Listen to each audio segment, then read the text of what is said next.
Season మారినప్పుడల్లా జలుబు, దాని వెంటే దగ్గు వస్తుంటాయి. ఇవి 2 వచ్చాయంటే ఒక పట్టాన తగ్గవు. మరోవైపు ఏ పని చేయాలన్నా అసౌకర్యంగా ఉంటుంది. అయితే కొన్ని చిట్కాలను పాటిస్తే మాత్రం జలుబు, దగ్గుల నుంచి సత్వరమే ఉపశమనం పొందవచ్చు. మరి ఆ చిట్కాలేంటో ఇప్పుడు తెలుసుకుందాం. వెల్లుల్లి రెబ్బలను కొన్ని తీసుకొని వాటిని బాగా నలపాలి. ఈ మిశ్రమాన్ని గంటకొకసారి బాగా వాసన పీలుస్తూ 6 గంటలకొకసారి కొన్ని వెల్లుల్లి రెబ్బల్ని నమిలి మింగాలి. ఇలా చేస్తుంటే జలుబు త్వరగా తగ్గుతుంది. ఒక గ్లాసు బార్లీ నీటిలో కొంత నిమ్మరసం వేసి బాగా కలపాలి. ఈ మిశ్రమాన్ని తాగితే జలుబు, గుండెల్లో మంట కూడా తగ్గుతాయి. వేడి పాలలో చిటికెడు పసుపు వేసుకొని రాత్రి తాగితే తెల్లవారేసరికి జలుబు మాయమవుతుంది.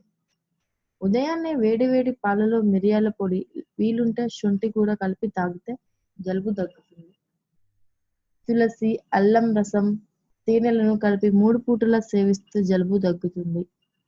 శొంఠి, మిరియాలు, తులసి ఆకులను సమాన భాగాలుగా తీసుకొని కషాయం తయారు చేయాలి. దానికి చక్కెర కలిపి వేడిగా తాగితే ముక్కు దిబ్బడ, జలుబు వంటివి తగ్గుతాయి. 20 గ్రాముల దాల్చిన చెక్క పొడి, చిటికెడు మిరియాల పొడిలను ఒక గ్లాసు నీటితో మరిగించి వడకట్టి ఒక చెంచా తేనెను దానికి కలిపి వేడిగా తాగితే ఫలితం ఉంటుంది. ఒక గ్లాసు వేడి నీటిలో ఒక నిమ్మకాయ రసం పిండి 2 చెంచాల తేనెను కలిపి రోజు పరిగడుపున తాగితే నిమ్మలోని సి విటమిన్ శరీరంలోని రోగ నిరోధక శక్తిని పెంచి త్వరగా జలుబు తగ్గేలా చేస్తుంది. తులసి ఆకుల రసాన్ని రోజుకు 3 పూటలా సేవిస్తే జలుబు తగ్గుతుంది. మరిన్ని వీడియోస్ కోసం మా ఛానల్ని సబ్స్క్రైబ్ చేసుకోండి.